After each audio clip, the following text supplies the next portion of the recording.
All right, welcome back to another episode of the Bleav in Minnesota Football podcast, hosted by the kicker of your Golden Gophers, Matthew Trickett, and me, Tony Liebert. For this week's episode, got a very special guest, the starting punter for the Golden Gophers, Mark Crawford. How are we doing today, Mark? It's a good day to be alive, mate. It's a pleasure to be here. Great to hear.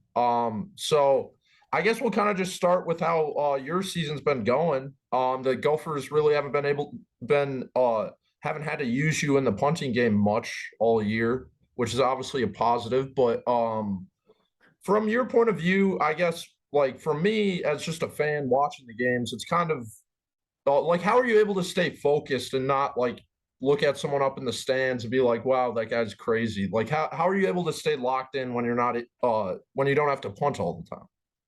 Yeah, great question. Great question. I think, fortunately for me, I've been around a lot of sports, specifically cricket, which is a bit more like baseball, where it's slower moving.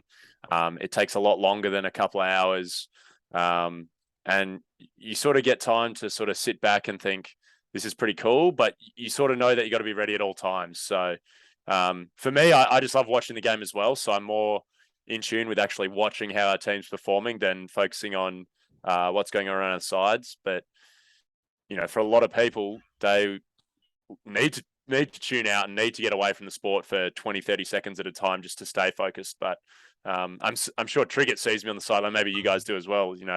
I'm sort of pacing up and down a fair bit. I don't sit down all that much. And much like Matthew, we got to use the kicking net when we can. So Yeah, definitely. Always ready physically. And for me, I'm different than Crawford. I'll get off my feet, talk to some guys, watch the game here and there. But yeah, Crawford's he's always on the move, always kind of communicating with the coaches, making sure that we know the situation and how to handle it. And very professional like. Yeah, and I suppose for me as well, like when we're on offense, I'm sort of a part of hopefully like a play. You know what I mean? We sort of joked about it the other day, but in order of favorite sort of situations that I have to be involved in, PAT field goal number one. That's my favorite play to be involved in because it means just scored a touchdown. I'm out on the field with Trickett and Brady. Like that's always a good start. And then obviously field goal would be next because it means we're probably going to put up some points, right? So that's a bonus. 3 would be fake punt because that means we ideally get a first down. We don't give the ball back. And then 4th of all is punt, which obviously I'm still a fan of, despite the fact the fans might not like punting much. Oh yeah, that's an interesting, I guess, way to look at it because everyone else other than the punter does not like seeing punts. So yeah. I'm all hyped up. I'm ready to go. Trickett goes and sits down knowing that he's probably done for another 20, 30 minutes. But yeah. So you mentioned obviously working with Brady and Trickett on extra points and field goals, and then Brady on punts. Kind of now it's your guys' second year, all three together. Kind of how is your relationship built, the three of you, and kind of just the specialist unit as a whole? Yeah, I mean, I love the boys that we've got, and I think last year was my first season holding, so obviously, and Trickett coming from a new or a different program, sort of that had its, no, I wouldn't say it's challenges, but it certainly had its differences. But yeah, that the extra year certainly helps. I think we've all improved on some level, whether it's just communicating with each other or the operation as a whole. Gelling with each other is a comfortable thing that we have no issues with, and it's always good fun when we're together. And I think we've improved a lot, if I'm being honest. Yeah, I mean, time can't heal everything, but all the hard work and dedication that Crawford and Brady put in with me and all the other guys on the special teams really helps. So that paired with, an extra off season, an extra summer is huge. And I definitely can see it. I don't know, if the fans are really paying attention to any of that yet, since we've been kicking 20 extra points and a few field goals here and there. But I think that time and dedication made a huge difference this offseason. And I think one thing that I've certainly learned from Trickett is his professionalism.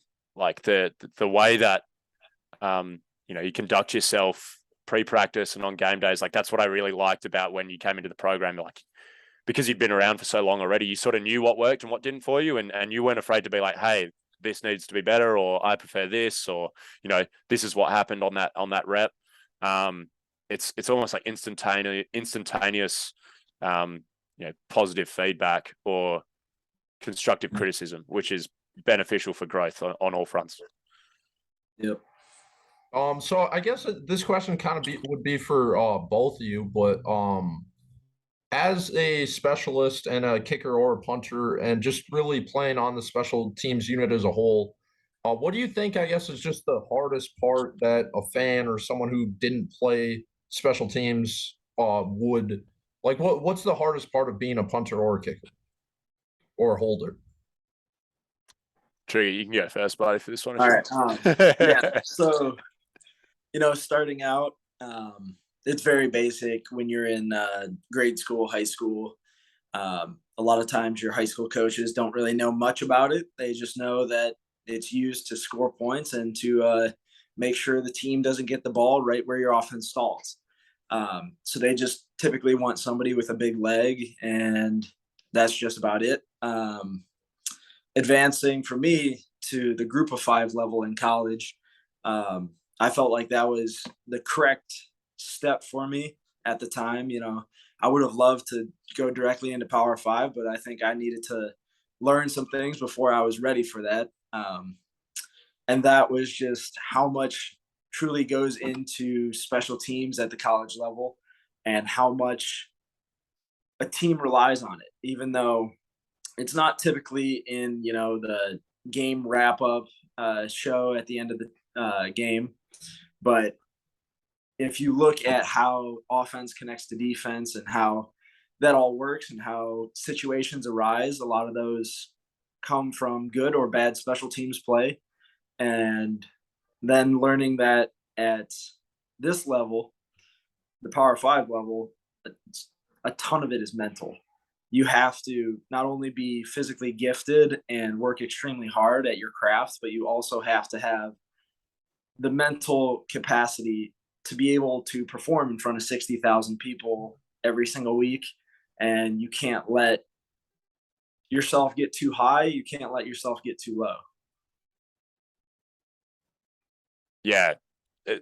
Following on from much what Trickett just said, obviously my story to getting to this point is significantly different.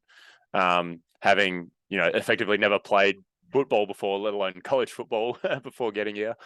But very, very, very similar in that, you can ride the wave while it's high, but you can't stay up there for sure. You've got to make sure that you're ready for the next challenge. And you can certainly take confidence from certain things, but you can't think, like I'm good. It's going to be okay, because you'll get evened out pretty quickly. And much like Trickett said, every game seems to get progressively more important. Every game's important, and then the next one just seems to get more important. And you think, wow, this is unbelievable. So, being prepared and being consistent with how you practice and your practice habits certainly goes a long way on game day. Because game day is different to practice. There's no doubt about it. But in saying that, if you don't practice properly, then game day is even more difficult.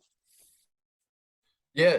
So you obviously mentioned that your path to punting at a collegiate level was a lot different than most people, and you mentioned that you played cricket growing up, and I know that you started playing Aussie rules football. I guess kind of how did you know you wanted to become a punter at the college level and start playing American football?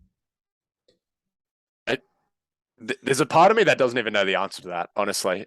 It's sort of just, it was a strange sort of way that the world worked out for me.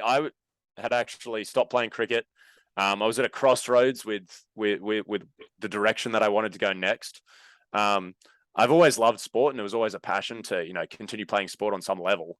But at that point, the time was, move to Melbourne, start studying over there at the University of Melbourne or something, and then, graduate, and when I'm nearly 30, and then move on with the rest of my life, right? And then just through word of mouth and, things that I've seen like people do on the news, because I mean, when I sort of first started at Pro Kick Australia to come over to the United States, it was still a pretty big deal to get an Aussie sort of coming over in 2018. Like it was like, wow, like this guy's actually, like, he's going over and playing college football. Like that would make the news back home at that point. Whereas now there seems to be, a dozen Aussies every semester that seem to come in. But yeah, I knew like Max Duffy had played at Kentucky. And I sort of wondered like how he managed to get there. And then one thing led to another. I went down for a session at Pro Kick in the beginning of 2019 when I was in Melbourne. And they said, look, come down, have a kick, see how you go. And I said, sure. Like at this point, if I'll give it 6 months. What difference does another 6 months of not studying make? And went there, and then literally within 2 or 3 weeks, they said, hey, do you like the cold? I said, yeah, sure. And then they said, do you want to go to Minnesota? And I said, yeah, it sounds pretty good. And never looked back. Never looked back from that point. So yeah, I'm glad you did that. Yeah. No, you were talking about the how it was kind of scarce at the beginning with Australians coming over and punting in college football. But since then, it's definitely picked up. What do you think attributes that success in Australian punters coming over to college football? Australian rules football is remarkably similar to punting in general. It's not rugby. It's not soccer. It's not football. It's quite literally a completely different sport that really only exists within Australia. And basically we have to punt to pass the ball. You can't throw it. You can, I don't know whether you've seen it, but you can sort of hold in your hand and punch it, but that only goes so far. And so you have to sort of pass the ball around like that. So the difference coming over here is that you have to kick it A, as far as you can, and B, as high as you can. Whereas back home, you'd have to pass at a certain distance. So you might have to pass at 30 yards, and you'd want to kick it lower because it's faster. It gets there faster. Just like a fast throw from a quarterback is often better than the one that just lobs up and has a greater chance of being intercepted, unless, you're obviously laying it out in front of the wideout. So that's the learning difference there. But we all started doing it when we were like 4 years old. That's like our national sport. If you're ever bored, look at the highlights. They're unreal. We don't use a helmet or pads or anything like that. That doesn't mean I'm necessarily tougher than anyone over here, or like running into guys any more than anyone else. I mean, I'm a punter. Like, surely I don't like running into guys, right? But naturally, it's an exciting game to watch. So your unique journey kind of obviously brought you to the Gophers, and now you're one of the elder statesmen on the team. 27, 28 years old. 28, yeah. 28. Ancient. Fossilizing as we know it. Yeah. How, I guess, weird is that for you to be on the same team with some teenagers? It can be interesting. It's really only interesting because everybody is young. In sport in Australia, there's no collegiate sport. So yeah, if you're sort of 16 playing seniors, much like if you were to play, club soccer or something over here, or club baseball, you're going to be playing with guys that are probably late 20s, 30s, maybe even in their 40s. That just love the sport. They've played for 20 years, whatever. So everything's like that back home. Once you're done with like a Colts level at 16, 17, 18 years old, you're just thrusted into the seniors. It'd be like going straight from high school football, and then if you're good enough, you get drafted into, the NFL, and then you got to wait 2 or 3 years, do your time, like building up some muscle, getting accustomed to the speed of the game, etc., before you actually start playing. And that's just how it worked. I started playing senior cricket when I was like 13 years old with guys that were, some in their 20s, some in their late teens, some in their 30s. It was So now I'm on the other side of the spectrum, right? I'm the old guy and I'm hanging around the young guys. So, I think naturally it's pretty comfortable. And it helps when you got guys like Matthew that are also, 22, 23 years old. I seem to get along better with those guys for sure, because the young guys, they might be creating drama over some trivial stuff, but it's all part of the learning experience, and we can be patient with them.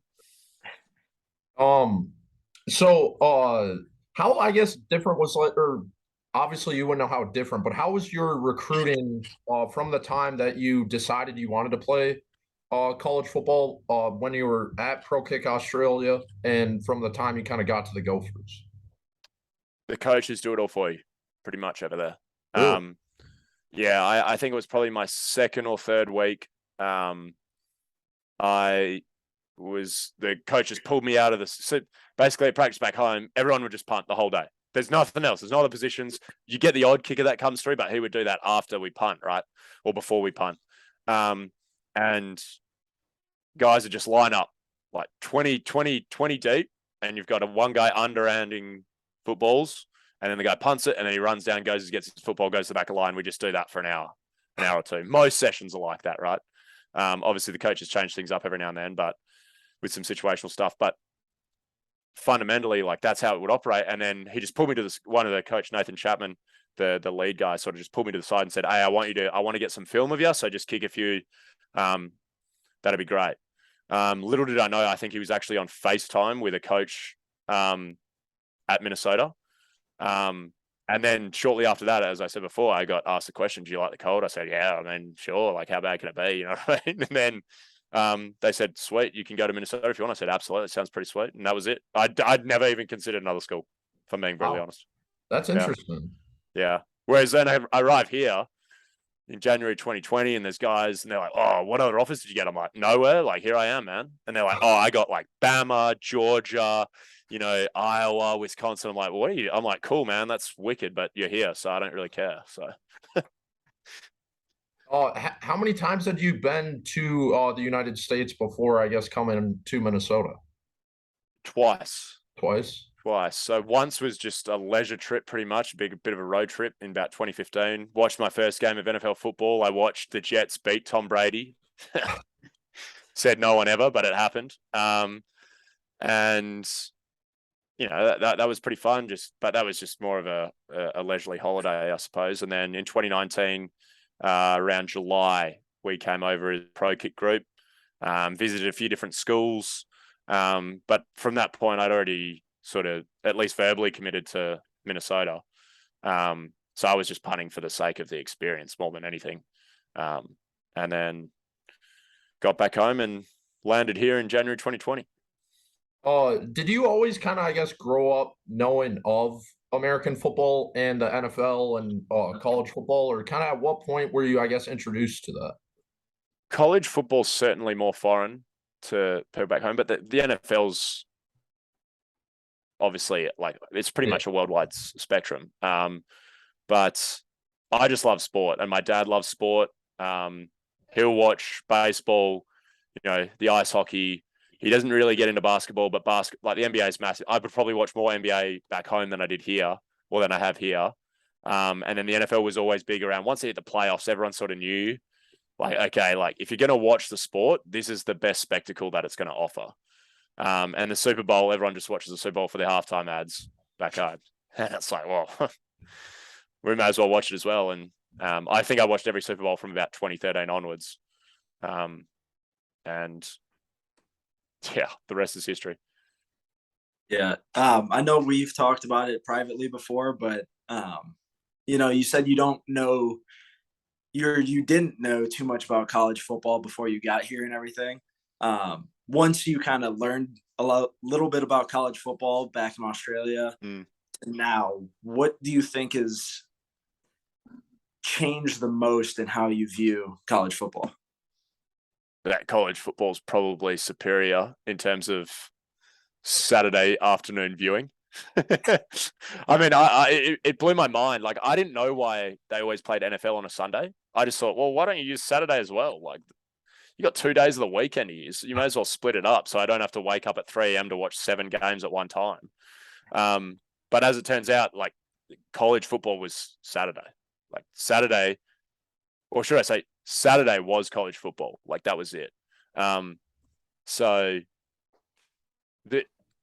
now that I'm here and I've immersed myself in it, it's amazing. Like you know what it's like, Matthew, when you have a bye week or you have the Saturday off or you have time on a Saturday at some level, you can just sit and watch 23 different games unfold before your eyes. And there's always a kick to win it or a touchdown to win it or overtime on some level every weekend. And it is just a spectacle in itself. Yeah, without a doubt. Yeah. Nothing like college football. I obviously get a few more of those Saturdays than you guys to sit on the couch and watch 30 games, but nothing like it. I guess outside of football, what's been like the biggest difference from living in Australia your whole life to moving to Minnesota? For me, it's probably really only like the beach. I wouldn't say that I was a massive sort of beach nuffy. Like I didn't have to go to the beach every day and get sand between my toes or anything, but like it has been a strange adjustment in that sense that I can't just go to the beach when it's really hot. I have to find a pool or a stagnant lake with algae in it and everything. But like it's or you have to find someone with a boat. You know what I mean? So I mean that's one difference. But realistically, I don't think there's much of a difference between America and Australia. Both speak English, both eat similar foods, both love sport. Like people are pretty funny and outgoing. They're confident. It's all pretty relative, honestly. I think it would be stranger to go to Europe where they speak a different language. Yeah, I mean I would agree with that. What's the biggest thing I guess you miss from living in Australia that you wish was in Minnesota and the US? Sometimes there's food. There's some food. It's not necessarily like a specific type of food. It's more just I'm not going to say the quality because America does most things very well.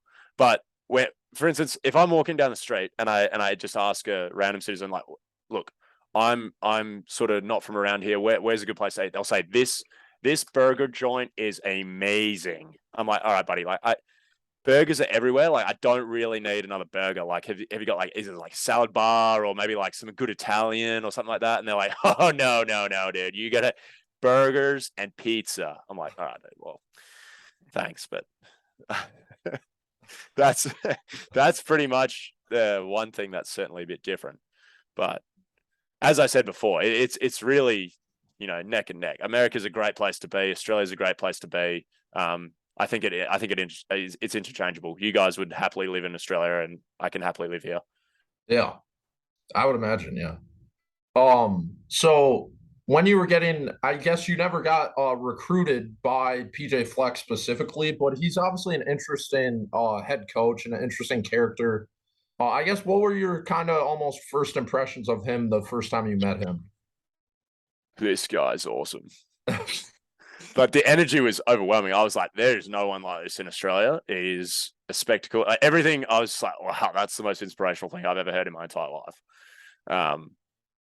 And the intensity and meaning behind everything is second to none.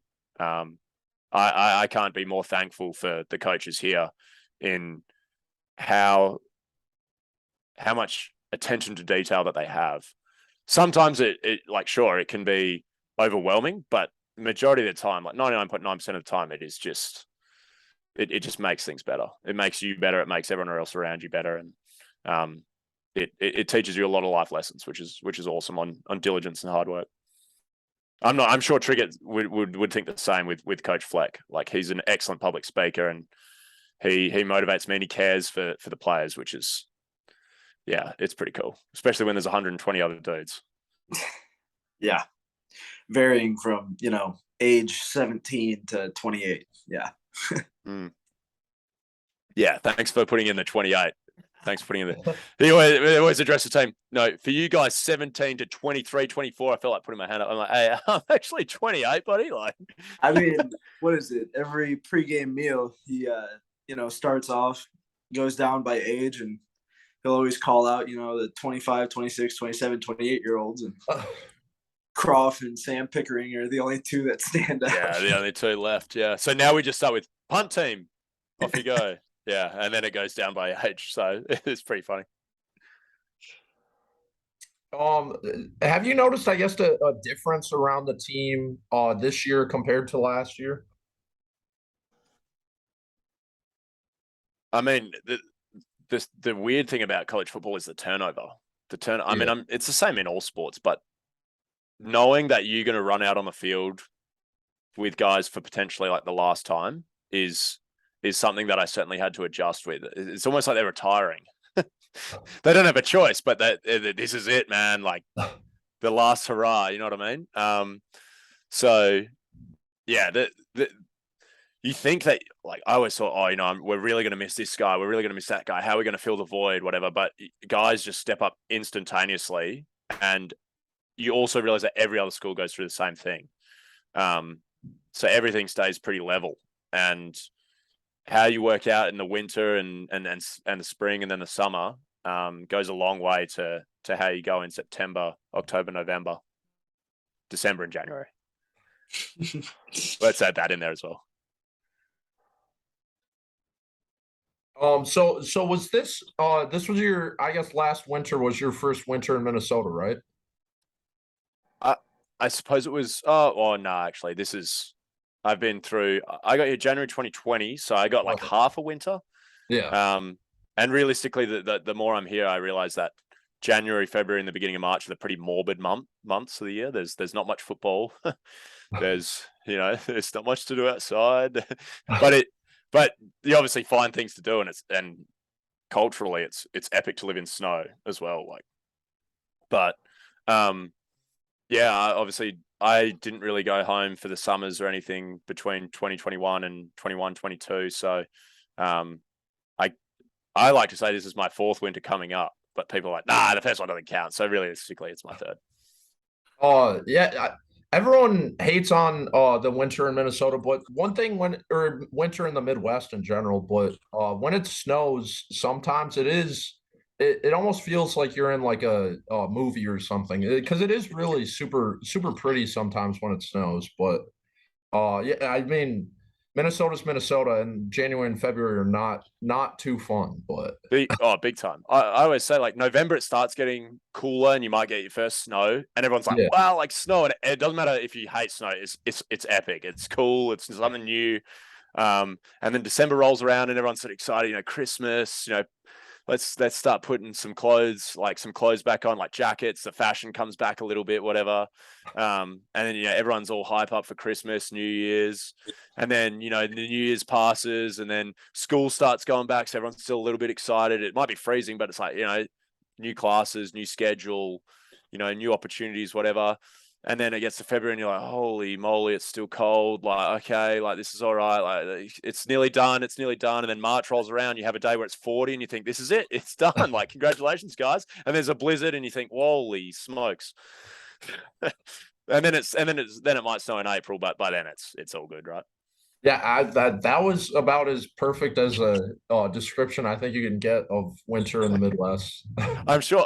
Well, I mean, Trickett, you've obviously experienced snow and the cold, but what was it like for you when you first got in here and experienced your first winter last year? Yeah. So, growing up right off of Lake Erie in Cleveland, you get a little lake effect snow and breezes coming off the lake. So that's always frigid, but it wouldn't last nearly as long as the cold up here lasts. Yeah. I mean, I just remember waking up last beginning of it's funny because I know exactly how you feel, man. We all do. You wake up at 7 a.m. and you look outside. Oh, it doesn't look too bad. Check your phone. It's like negative 22 degrees outside. You walk outside for 2 minutes and by then your fingers are numb and everything. And then you're like, oh, okay, like it's early in the morning. It's fine. It'll go away. Nope. It might get up to like negative 10 by noon. And that's the best you got that day. And then the next day is the exact same. That is not what it is like in Ohio. Ohio, you'll have a period of 3 days of coldness, and then it'll get back up into the 20s and whatnot. But up here, I would just say it's a consistent fight every day with the Yeah. cold. But there's also a part of me that loves the challenge of it. To say that I did it for a couple of years at the same time is like, if people are always like, oh, but it's cold up here, man. Like, I don't want to come up here. But for me, it's so cool to experience the shift and just sort of be like, this is it, man. Like, this is the tundra, and everyone's in it together at that point. You know what I mean? So you think, yeah, it's cool. Without a doubt, yeah. Everyone, you really have to wake up in the morning and want to attack the day, because if not, I mean, the cold will get the best of you. You really have to just have a different mindset. Yes. It's our north, right? Yeah. It's ours. Well, I think that's all the questions I got for you, Mark. I really appreciate you hopping on. If Trickett doesn't have anything else for you, I think yeah, that's all we got for this week's episode. Yeah, epic. It's a pleasure to be here. It's a pleasure to be here. It's always fun to talk and reminisce a bit about, you know, certain things that either led me here or the weather, especially with people that go through it as well. So yeah, thanks heaps for having me on. Yeah, no problem. Yeah, that's all we got for this episode. As always, I appreciate everyone listening. Roll the boat, Sky Yaman, go Gophers.